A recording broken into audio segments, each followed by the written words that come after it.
Bonsoir à toutes et à tous et bienvenue sur Télécréole, les experts. Ça fait déjà un petit moment qu'on ne s'est pas vu, oui, au moins 2-3 semaines. Eh bien écoutez, on revient avec grand plaisir et j'espère bien sûr que vous serez également au rendez-vous. Vous allez pouvoir bien sûr nous contacter au 02 62 566 566 pour poser vos questions. Quoi qu'il advienne, on aura toujours bien sûr une orientation, peut-être pas une réponse approfondie parce qu'il faut souvent avoir un dossier, on ne peut pas dire n'importe quoi, mais par contre on peut donner bien sûr les grandes lignes. Et c'est ce qu'on va faire ce soir en compagnie de Maître Setama. Bonsoir Maître. Bonsoir. Également aussi de Limousin. Bonsoir Maître. Bonsoir. Comment allez-vous? Ça va, Ça merci. va bien? Merci. Et vous-même? Très bien. Eh bien écoutez, nous allons commencer en effet notre émission, plus de 45 minutes de questions et puis bien sûr nous avons les réponses pour vous, vous n'hésitez pas donc vous appelez le 02 62 566 566. Alors on s'y perd des fois un petit peu parce que il y a quand même plusieurs catégories, c'est un peu comme le sport au niveau de la justice. Alors il y a le civil, il y a le correctionnel, il y en a encore plein d'autres. Alors est-ce qu'on va pouvoir justement faire un petit point là-dessus parce que histoire de pouvoir s'y retrouver, le civil, alors bien sûr c'est quelle situation, le correctionnel quelle situation, la famille quelle situation et autres. Alors bah écoutez, je suis tout oui à cette J'ai envie juste à cette rebondir réponse. sur le sport et puis je vais laisser ma consoeur Léopoldine continuer sur les différents types de droits. Alors je vais réagir sur le sport parce que tu as dit tout à l'heure que effectivement c'est comme le sport, le droit, il y a beaucoup de disciplines. Oui. Alors c'est vrai, il y C'est a beaucoup vrai. de disciplines. Donc on va partager les réponses. Il y a ma consoeur Léopoldine qui va répondre sur la discipline et moi je vais répondre sur la course. C'est-à-dire que en droit, dans la procédure, il y a deux types de procédures.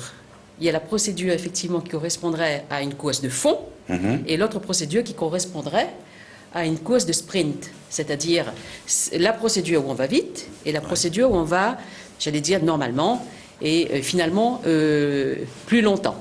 Alors là, le sprint, c'est les procédures de référé, où on peut avoir une décision de justice assez rapidement, mais la condition quand même, c'est d'avoir un dossier qui est quand même assez évident au point de vue juridique. Maintenant, si le dossier commence à poser quelques questions d'ordre juridique, technique,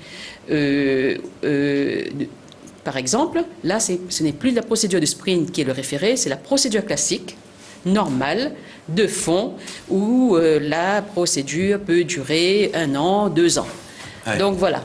Moi, je fais juste cette remarque. Voilà, après, je laisse ma consoeur, on partage la réponse Eh bien, sur ta écoutez, très question. bien. Ça c'est un petit peu comme un ping-pong. Hein. Exactement. Voilà, un ping-pong de questions-réponses. Alors, juste pour pouvoir, avant d'avoir notre première question, le correctionnel. Alors, le correctionnel, en fait, ce n'est pas une matière en soi, ce n'est pas une discipline, c'est une juridiction.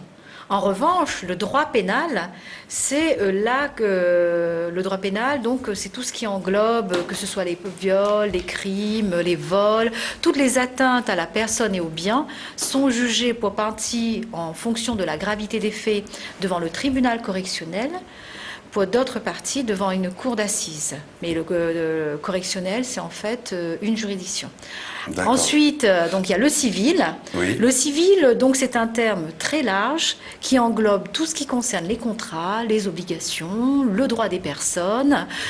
Bien sûr, qui dit droit des personnes dit droit de la famille, toutes les successions, les bornages, tous les soucis que nous rencontrons au cours de cette émission, les problèmes de terrain, les relations entre un bailleur et son locataire. D'accord. Eh bien tout cela, c'est du civil. Ça rentre dans le civil. Si Ensuite, vous permettez, on va continuer après avec le commercial également, la famille. Mais juste avant, eh bien écoutez, on va essayer de répondre à une question. Bonsoir, allô, on vous écoute. Allô, oui, bonsoir. Bonsoir tout le monde sur le plateau. Bonsoir. Voilà, moi c'est un truc au sujet du travail, parce que actuellement je travaille à temps plein et le patron il veut nous mettre à mi-temps. Mais sauf qu'il nous dit que si son entreprise ne marche pas toujours bien après la mi-temps, il nous licencie.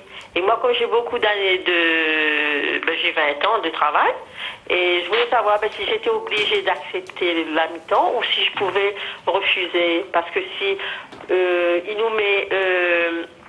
nous licencie après au bout de 6 mois, la CEDIC va démarrer sur les 6 derniers mois de salaire et donc je vais être perdante dans l'affaire, je trouve. Alors ça rentre dans la catégorie travail. Alors c'est sur le droit du travail. Voilà, En ok. fait, bonsoir madame. Effectivement, bonsoir. donc la situation économique actuelle fait qu'un certain nombre d'employeurs sont amenés à prendre des mesures pour permettre la survie de leur entreprise. Et à ce titre, les employeurs peuvent effectivement proposer donc à leurs salariés ce que l'on appelle une modification de leurs conditions de travail. Oui. Cette condition de travail, puisqu'elle est substantielle et porte sur un élément essentiel qui vous a permis d'être embauché au sein de cette entreprise, eh bien, va nécessiter votre accord, puisque vous allez passer d'un temps complet à un temps partiel. Alors, de deux possibilités. Soit vous acceptez la proposition de votre employeur, puisqu'il considère que peut-être en réduisant le temps de travail des salariés, puisqu'il n'a plus de travail suffisant à fournir à l'ensemble d'entre vous, eh bien, donc vous acceptez la proposition et vous êtes maintenu en poste. En revanche, si vous refusez cette proposition et qu'elle rentre dans le cadre de mesures qui sont autorisées pour lui permettre de sauver son activité, à ce moment-là, effectivement, donc vous risquez d'être licencié si vous n'acceptez pas cette modification de votre contrat de travail. Mais je pense qu'à ce stade, madame, il ne faut pas rentrer en conflit.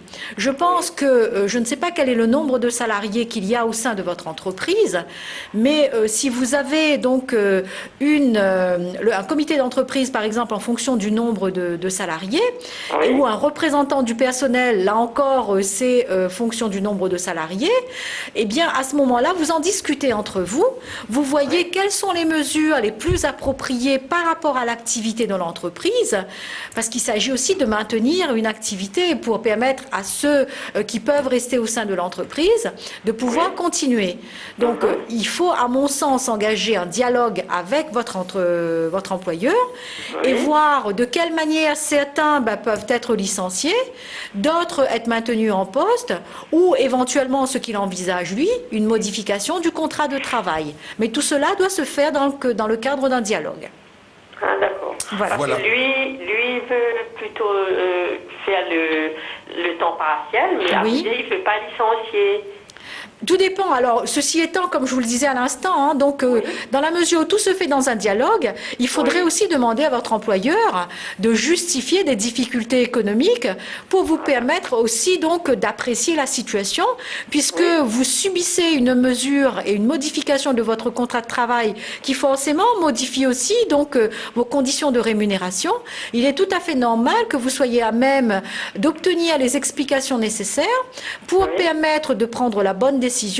Et en cela, je pense que vous pouvez demander à votre employeur de justifier des raisons pour lesquelles eh bien, il est amené à prendre ces mesures qui sont quand même extrêmement contraignantes pour vous sur le plan matériel notamment. Oui, bien sûr. Voilà. Voilà, madame. Ah, d'accord. J'espère qu'on a répondu à votre question. Au revoir. Au revoir, soirée, très bonne madame. soirée. Merci, au revoir. Eh bien, on va continuer encore avec notre standard au 0262 566 566. Allô, bonsoir. Oui, bonsoir à Bonsoir. tous. Bonsoir.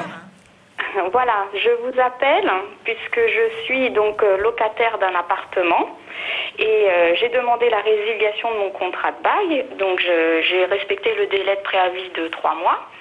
Le préavis il est fixé au 30 juin 2014, donc à la fin du mois.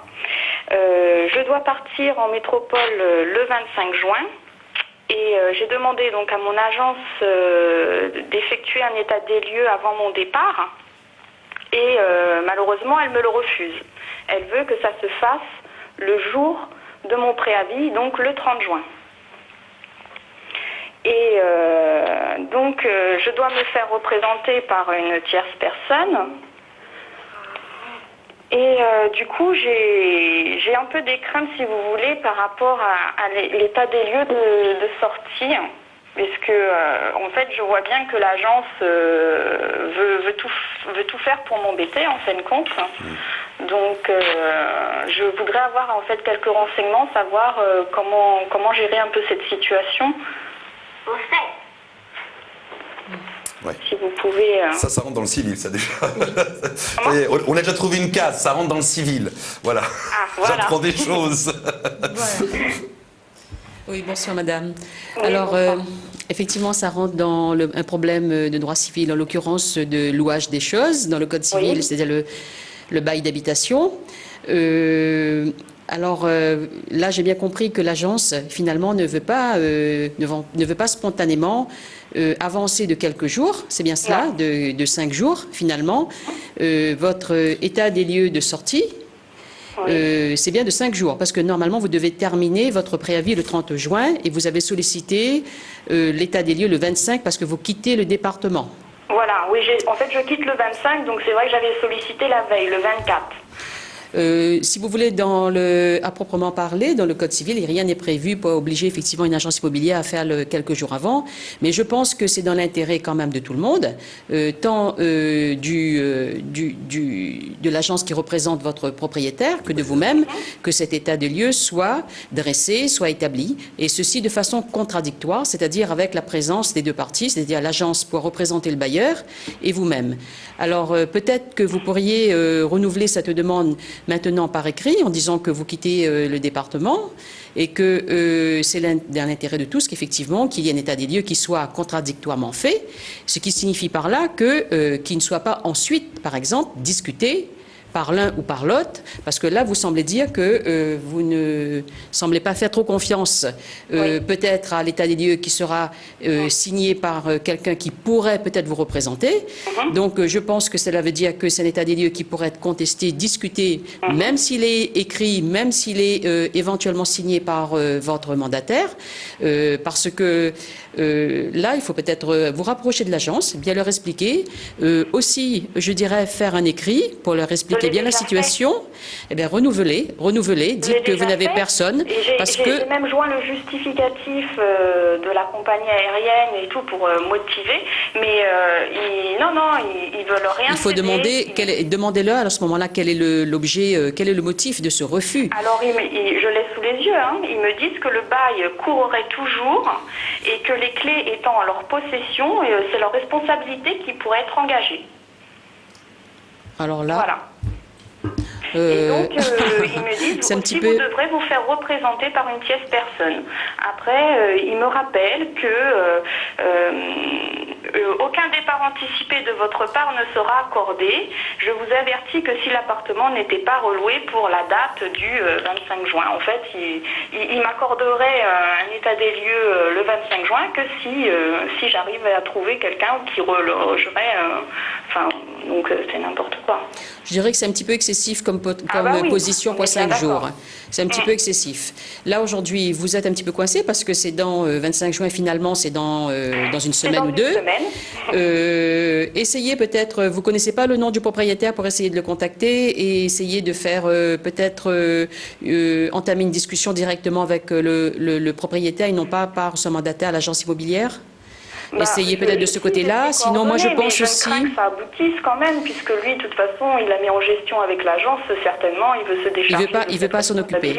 Ben là, vous n'avez pas beaucoup de choix, je crois, madame. Soit vous renouvelez de nouveau, effectivement, auprès de cette agence, cette demande, en leur expliquant bien les choses. Peut-être essayer au niveau du bailleur. Si toutefois, toutes ces démarches n'aboutissent pas, l'agence maintient sa position et considère qu'elle n'a pas avancé de 5 jours son procès-verbal d'état des lieux, vous n'aurez pas d'autre choix, effectivement, de donner mandat à quelqu'un.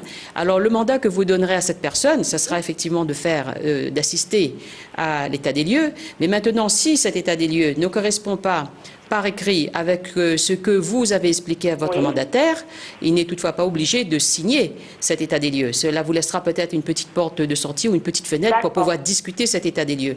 Si donc, il ne resterait que cela. Excusez-moi, si l'état des lieux n'est pas signé, est-ce que je peux quand même faire la remise des clés? Oui. Voilà. Oui. Ça n'empêche pas, Il vaut mieux remettre les clés parce que sinon vous serez toujours redevable des loyers qui vont courir. Donc, on peut ne au mois de juillet et remettre quand même les clés. Ils ne peuvent pas me refuser... Non, il faut absolument que vous remettiez les clés, parce que si vous ne remettez pas les clés, cela signifie que vous avez gardé possession des lieux. En l'occurrence, vous serez redevable des loyers qui vont courir jusqu'à juillet. D'accord. Et après, s'il y a contestation, du coup, comment ça se passe? Il faut refaire constater par un huissier? Comment? Enfin, je ne connais pas trop les démarches. Oui, alors on peut faire constater par un huissier et même à la limite, mais je trouve que c'est un peu excessif et ça serait dommage par exemple, de vous faire assister le 30 juin, faire assister votre mandataire d'un huissier, c'est un peu excessif au point où on en est. La chose peut-être, comme je vous dis, c'est de bien expliquer peut-être la situation de votre appartement par votre mandataire et si il y a un moindre problème, on veut, mais ça, il n'y a pas forcément, je veux dire, de risque. Il y a on vous impute par exemple des ordres ou des peintures, enfin je sais pas, des problèmes de peinture. Donc expliquez bien la situation de votre appartement, faites bien le tour de votre appartement avec votre mandataire.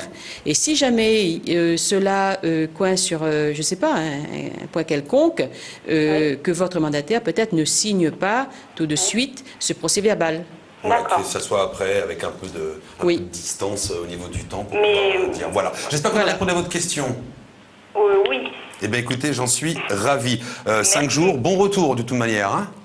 Merci beaucoup. Merci beaucoup.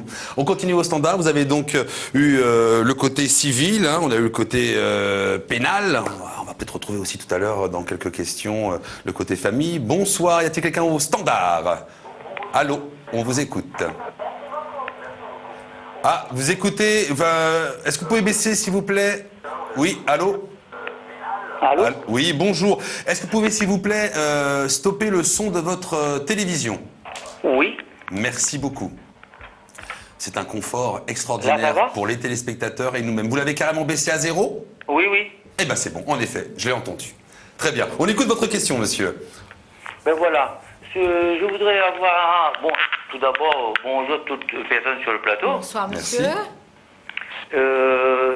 Là, j'ai un gros petit souci que j'ai été licencié depuis en mois de décembre, depuis le 19 décembre. Et mon patron, il m'a pas encore indemnisé mes indemnités de licenciement. Et donc, j'ai fait le rapprochement au prud'homme et tout ça. Et jusqu'à présent, là, j'ai eu un rendez-vous au prud'homme en mois de juin.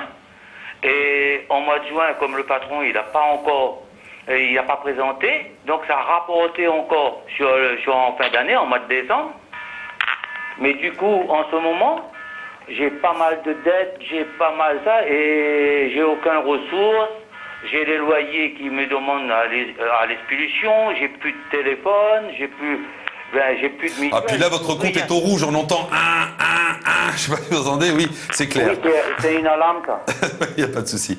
Donc, en effet, le 19 décembre, hop, vous partez, pas d'indemnité, et pour le mois de juin, vous n'avez toujours rien reçu, c'est ça? Oui, oui. Et donc là, tous les papiers, et à vrai dire, ils me ferment au nez. Mais moi, comment je fais pour vivre? Je suis dans un loyer, il me demande l'expulsion et mon patron, en cependant, son activité, il tourne toujours. Je l'ai déjà envoyé une lettre recommandée comme quoi il faut qu'il me paye, quoi. Et bon, il me laisse courir quand même et...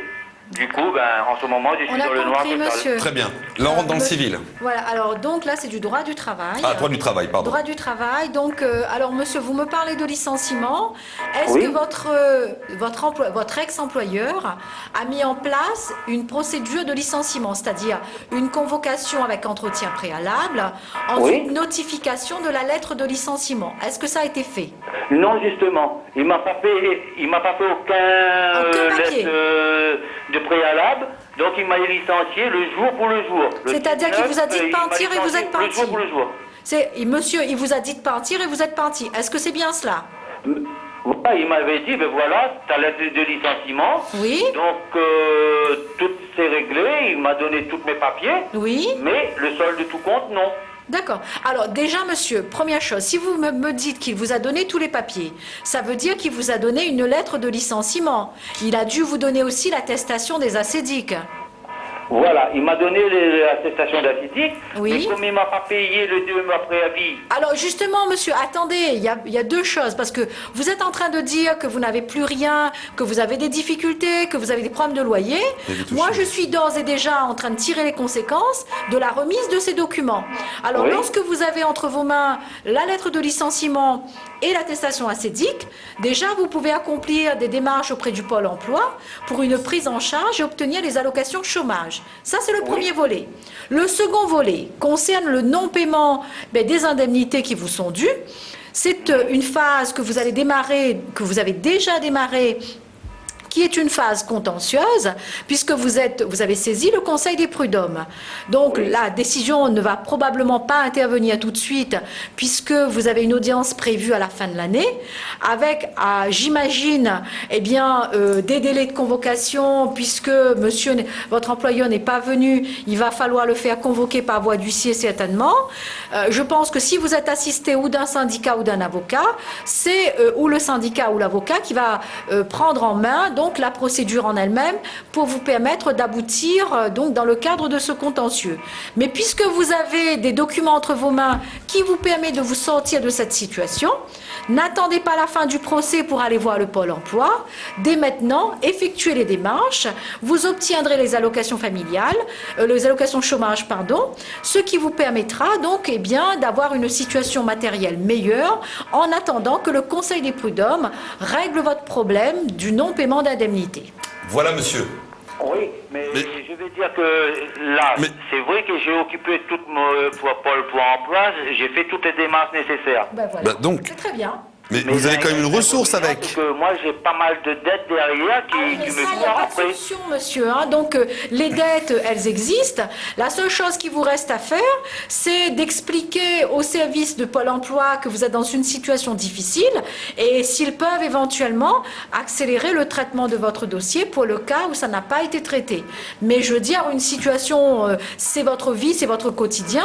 Là-dessus, le fait que vous soyez licencié, malheureusement, ça accentue vos problèmes, mais en tout état de cause, ça ne va pas empêcher que vous ayez des dettes. Vous pourrez éventuellement voir auprès de votre propriétaire pour tenter donc une remise en disant voilà, les loyers, je vais les payer un petit peu plus tard, vous arranger, tenter une discussion pour régler vos problèmes financiers, mais en aucun cas, vous n'allez être, on ne va pas vous dire de plus payer donc vos dettes.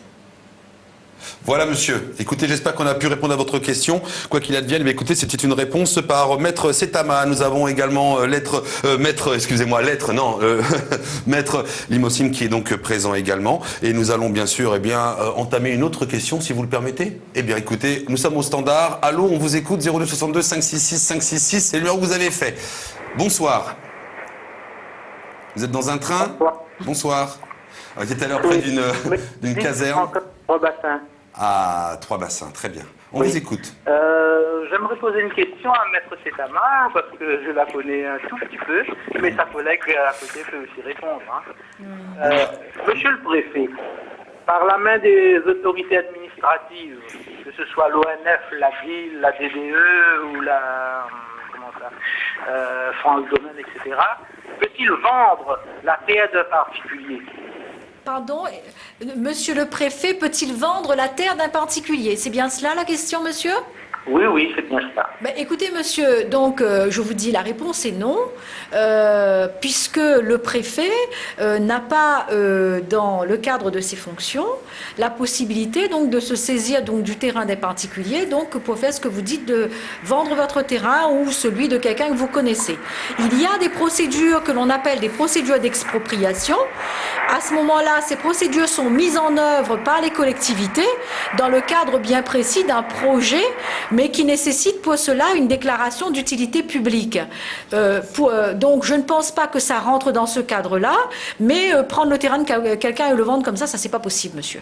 Alors maintenant, je pense que la question, elle est un peu simpliste. À mon avis, si c'est un projet qui est en cours, c'est que ça doit entrer dans le cadre d'un projet qui est un petit peu plus large. Ça mériterait que vous puissiez voir un avocat, quelqu'un qui vous conseille et qui puisse voir dans quel cadre ce type de démarche est accompli par une administration, monsieur. Voilà. Je pense que c'est bon. Allô? En fait, ces agents de ces autorités administratives Oui. ont vendu la terre de notre grand-père à un de leurs collègues, c'est-à-dire entre eux, quoi. Alors, mais dans ces conditions, monsieur, moi, ce que je vous propose, parce que là, visiblement, c'est une opération qui a déjà eu lieu, il faudrait que vous preniez attache avec un avocat muni de l'ensemble des documents que vous évoquez, et qu'à ce moment-là, ces documents soient analysés, pour le cas où les choses n'ont pas été faites dans les règles, qu'on puisse vérifier s'il y a une contestation en fonction des délais et de la vente qui a eu lieu. Là, je ne peux pas vous répondre puisqu'il faut vraiment consulter les pièces. Je vous conseille donc de vous rapprocher d'un avocat, monsieur. Voilà. Eh bien, écoutez, je pense qu'on a répondu à votre question. Et puis, écoutez, si vous voulez la renouveler, vous n'hésitez pas. Essayez par contre d'avoir un téléphone où vous bougez pas trop, parce que c'est vrai que c'est inaudible et c'est vraiment dommage pour vous et puis pour nous également, puis pour tous les autres téléspectateurs. On continue au standard, s'il vous plaît. 02 62 566 566. Bonsoir, allô, on vous écoute. Oui, bonsoir. Bonsoir avec Maître Lemossim, oui. Bonsoir. Allô, oui, on vous écoute. Oui, bonsoir, maître. Bonsoir. Voilà. J'ai un souci que j'avais déjà fait parvenir auprès de vous, veux dire. Hein. Disons que le problème qu'on a, c'est qu'on a notre employeur qui a quitté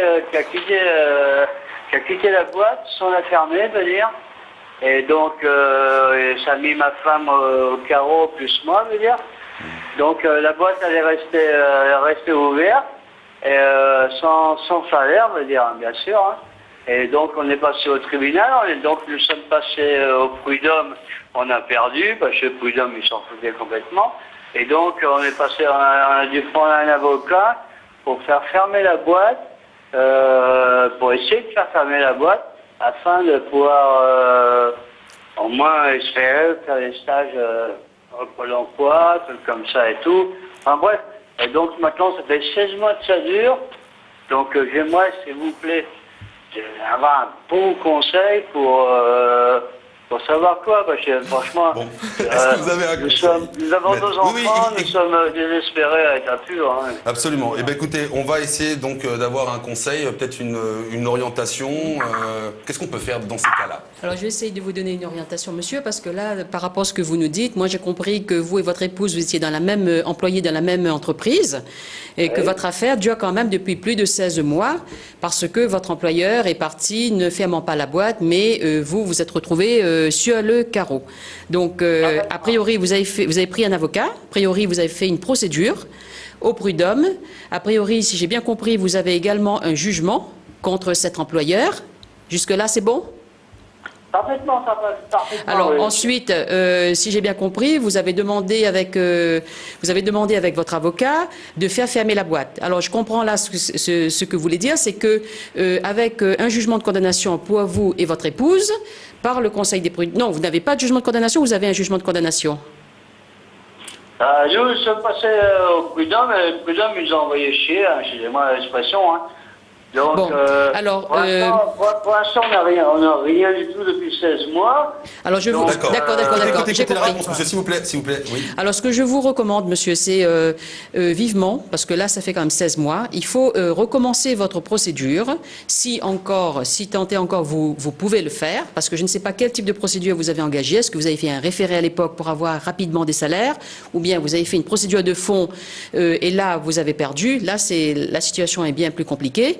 Mais je ne sais pas quel est le délai, parce que quand vous dites 16 mois, je ne sais pas où vous en êtes exactement dans votre procédure. Simplement, ce que je veux vous dire par là, c'est que aujourd'hui, il faut faire quand même assez vite, c'est prendre un avocat et assez rapidement obtenir une condamnation au prud'homme si jamais ça n'a pas été obtenu. Que ce soit en première instance, que ce soit en appel, mais il faut vite obtenir une condamnation.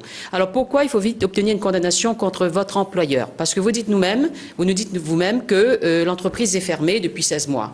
Alors justement, le fait d'avoir une condamnation contre cet employeur vous permettra Ensuite, d'obtenir une indemnisation, c'est-à-dire d'être payé finalement non pas par cette entreprise qui ne fonctionne plus, non pas par cet employeur qui est parti, mais par, vous avez entendu parler certainement, l'AGS, qui est l'assurance générale des salaires.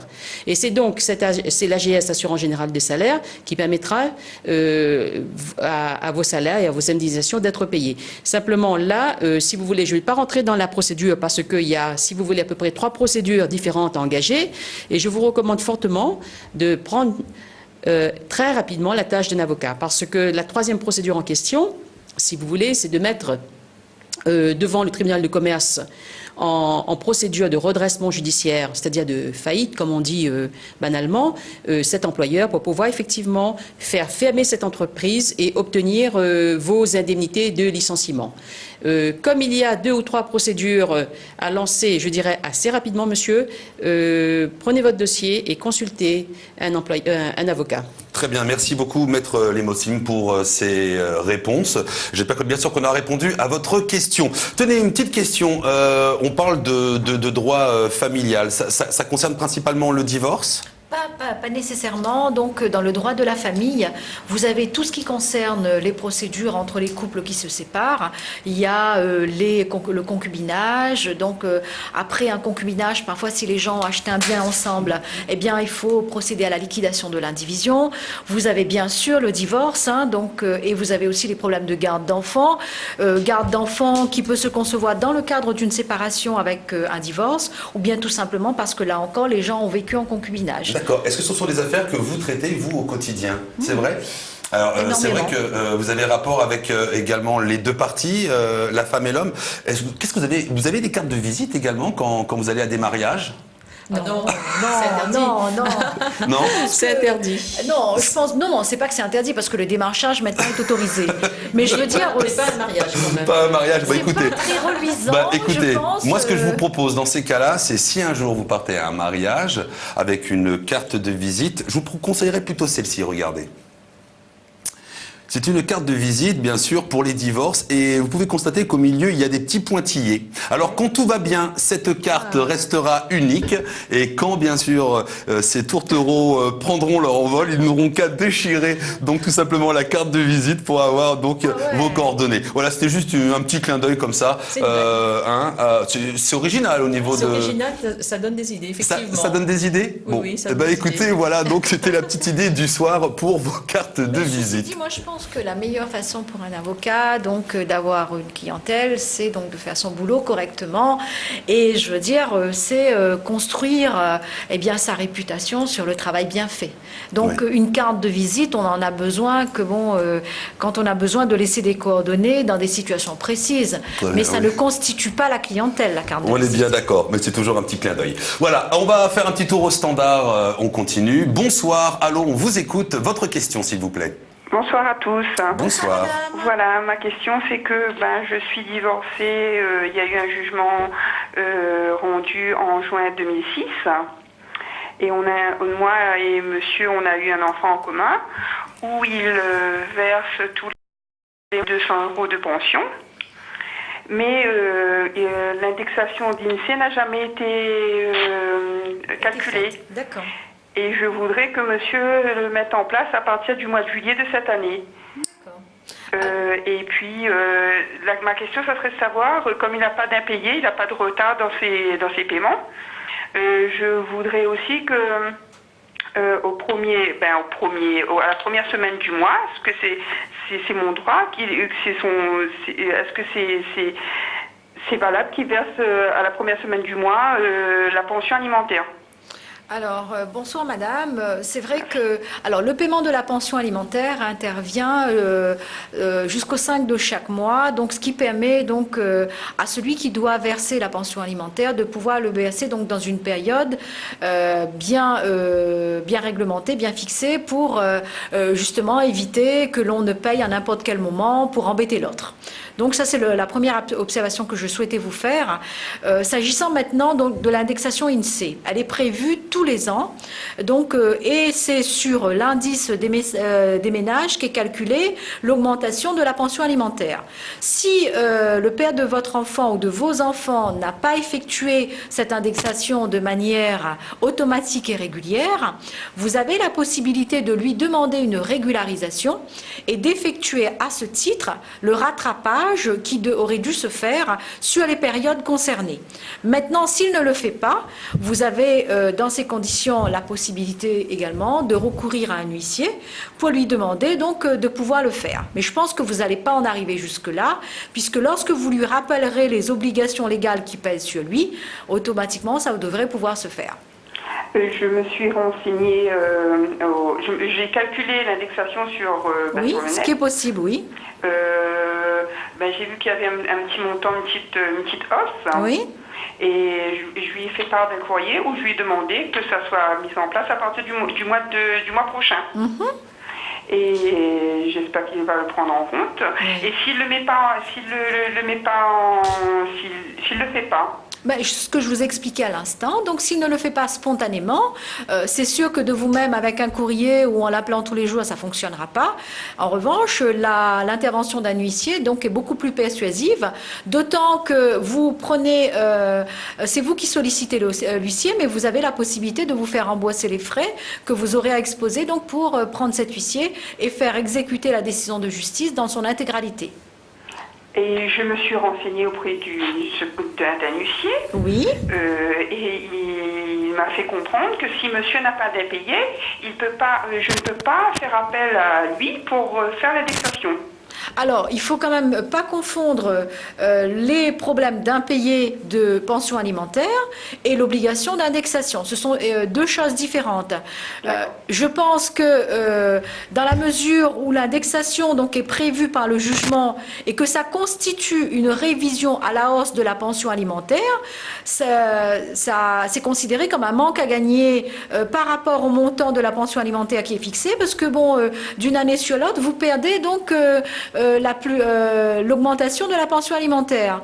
Donc par conséquent, ça veut dire qu'il y a quand même un montant qui n'est pas payé. Et vous pouvez, avec le calcul qui est effectué, donc voir quel est le capital qui n'a pas été réglé et demander à ce que ce soit payé par la voie d'un huissier. D'accord. Et s'il ne le fait pas à partir du mois Vous voyez un huissier qui veuille bien le faire, madame. Certains huissiers, compte tenu du montant, c'est souvent à cause du montant que certains huissiers vous disent, ben voilà, c'est pas la peine, ou ils vont pas le faire. Mais il y a certains huissiers quand même qui le font. Donc renseignez-vous plutôt en expliquant la situation. Et pour notre enfant, il le prend, il a la garde une fois toutes les quinzaines. Oui. Et il le prend rarement. Est-ce que je peux faire quelque chose là-dessus? Malheureusement, vous savez, donc c'est un droit donc pour le parent qui n'a pas la garde de l'enfant de manière habituelle, eh bien de revendiquer l'exercice de ce droit. En revanche, donc ce n'est pas une obligation.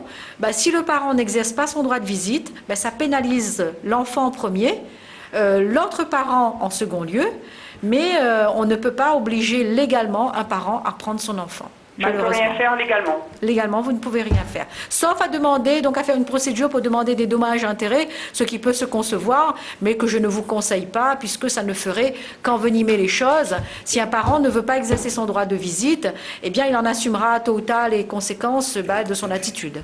Voilà. J'espère qu'on a répondu à votre question. Oui, merci. Merci, bon courage. Merci beaucoup. Merci. Au revoir. Voilà, écoutez, on va continuer avec les questions. Y a-t-il quelqu'un au standard ? Eh bien, c'est formidable. Eh bien, écoutez, moi, je me dis, la soirée continue très bien comme ça. On vous écoute. Bonsoir. Allô ? Bonsoir. Bonsoir. Bonsoir, mesdames et messieurs. Voilà. Moi, j'ai travaillé en métropole. Et suite à une grave maladie, j'ai dû rentrer à La Réunion. Bon, avec mes patrons, j'ai eu une rupture conventionnelle. Bon, j'ai ma rupture conventionnelle, j'ai mes fiches de paye et tout, mais j'ai pas l'attestation de l'employeur. Et depuis un certain... Bon, j'ai relancé avec des lettres recommandées et tout, j'ai pas l'attestation de l'employeur. Et bon, j'ai pas droit aux assédiques puisque j'ai pas droit à l'attestation. Mais j'ai mes fiches de paye, j'ai cotisé et tout.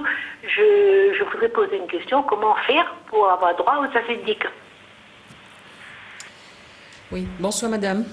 Oui, bonsoir. Donc votre contrat de travail s'est rompu suivant la procédure de rupture conventionnelle Oui, rupture que vous avez conventionnelle, signée oui. tous les deux, c'est-à-dire vous et votre employeur. Oui. Et au moment de la rupture conventionnelle, on devait vous remettre tout ce qui concerne les documents afférents à la résiliation de votre contrat. Vous avez donc eu apparemment le solde de compte, le certificat de travail, peut-être le dernier bulletin, mais vous n'avez pas reçu l'attestation d'employeur, c'est-à-dire l'attestation, vous voulez dire, de Pôle emploi. Voilà. Vous n'avez pas reçu ce document. Oui, j'ai relancé mon employeur avec des lettres recommandées, 3 à 4 lettres recommandées. Jusqu'à maintenant, j'ai pas eu de nouvelles. Et maintenant, jusqu'à maintenant, j'ai pas droit à mes acédiques. Écoutez, moi, ce que je vous propose, c'est d'initier une procédure maintenant devant le Conseil des prud'hommes, parce qu'au bout de 3 ou 4 relances, ça devient très pénalisant, puisque vous n'avez certainement plus trop de revenus. Non. Moi, ce que je vous recommande, c'est d'initier justement une procédure. Tout à l'heure, en début de cette émission, on a parlé de sport et est-ce qu'on pouvait comparer le droit au sport. Et si vous voulez, il y a deux types de procédures. Mais il faut que je prenne un avocat de métropole parce que mes employeurs, ils sont en métropole. Non, madame. Justement, là, vous êtes aujourd'hui ici. Oui. Vous êtes aujourd'hui ici. Vous êtes où? Vous êtes à La Réunion? Oui, à La Réunion, oui. Ah, oui. Il faudrait que je prenne un avocat de métropole, ils m'ont dit. Parce que... Excusez-moi, je rentre un peu dans la conversation, mais la NPE ne peut rien faire également avec... Non, rien du tout. J'ai vu la NPE, j'ai vu Pôle emploi, j'ai vu comment tous les organismes qui sont et ils ne peuvent rien faire. Il faut que je prenne un avocat de métropole pour... Alors, si vous voulez, je vous explique comment ça se passe.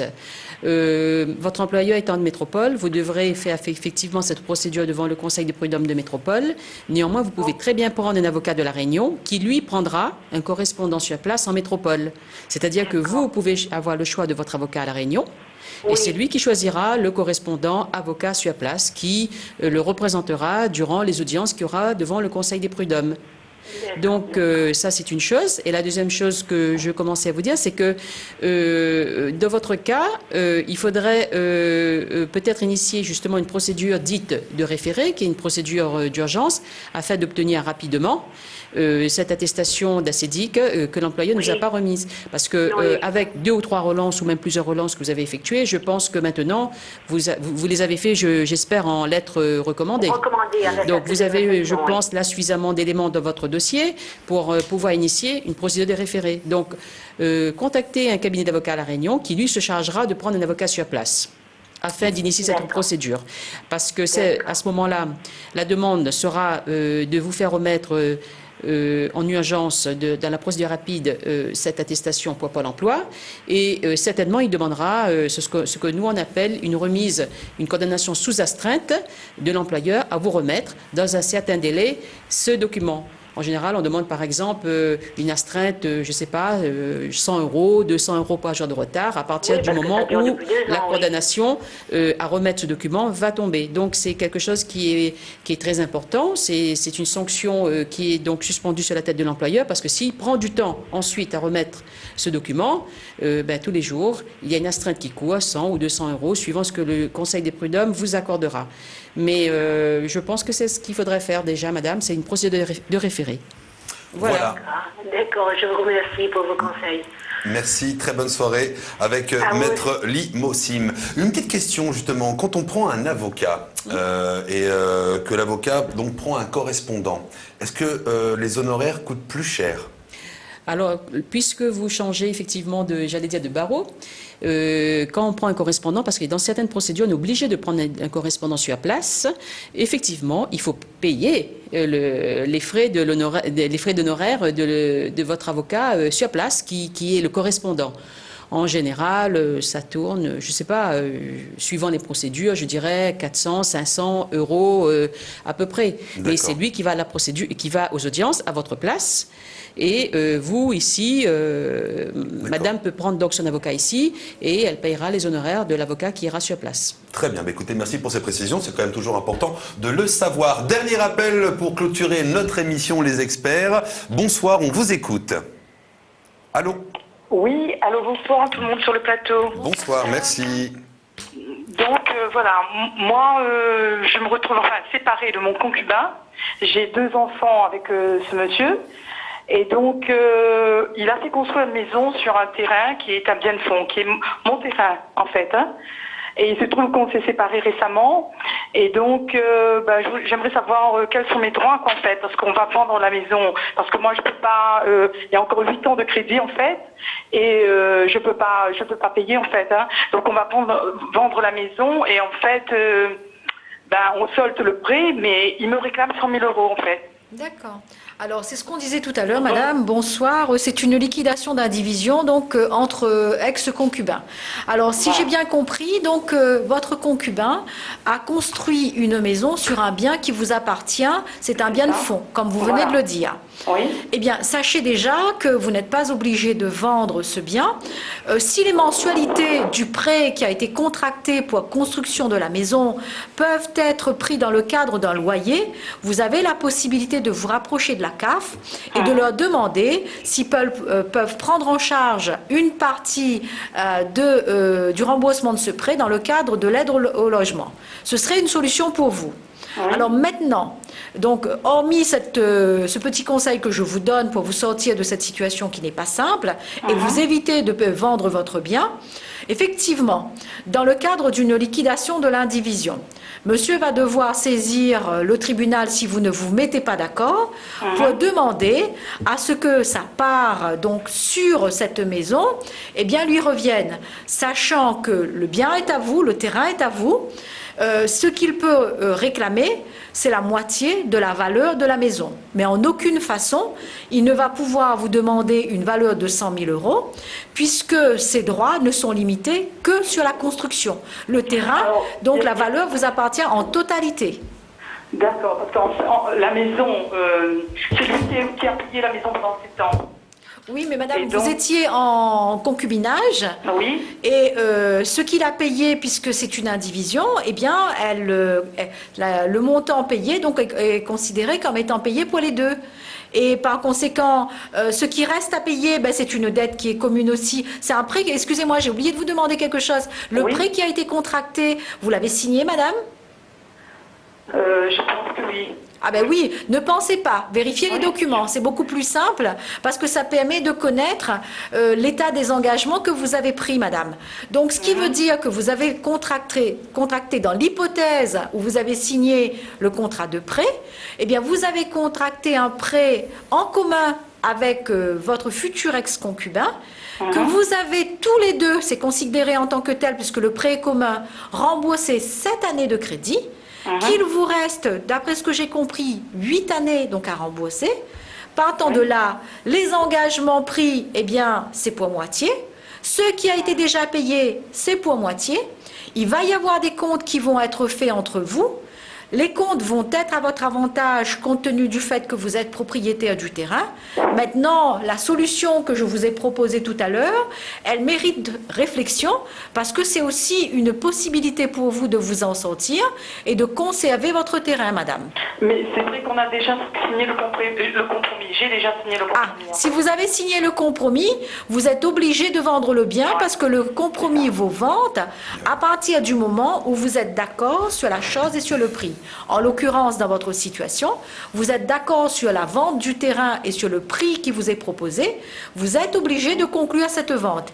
Mais au niveau du partage, il faut faire très attention. Mon concubin, mon ex-concubin, il a quand même 4 maisons. Depuis qu'on est ensemble, il a quand même acheté d'autres terrains et construit d'autres maisons. Ah oui, ça n'a rien à voir, madame. Rien à voir. Parce que vous n'êtes pas mariée. Les biens et les constructions qu'il a faites, eh bien, ce sont ses biens à lui. Là, je pense que vous n'auriez pas dû donc vendre votre terrain et trouver une solution autrement. Mais en tout état de cause, au niveau du partage, sachez qu'il ne peut pas avoir la moitié de la valeur de la vente de ce bien. Il ne peut avoir droit qu'à la moitié de la valeur de la construction, déduction faite du remboursement donc du prêt concernant donc, et pour lui c'est la moitié du remboursement du prêt. Voilà, bah écoutez, c'est j'espère qu'on a du moins pu répondre une partie de votre question, pardon? Oui, quand même. Oui. Merci beaucoup. D'accord. Merci. Eh bien, écoutez, merci à vous, Maître Limossim. Merci également à Maître Setama. Merci d'être venu ce soir. Et puis, bien sûr, merci à vous, téléspectateurs. On se retrouve la semaine prochaine. Je crois que c'est bon. Ok. Très bonne soirée à vous. Et puis, surtout, n'hésitez pas à nous retrouver mercredi prochain. Bonsoir. Bonsoir.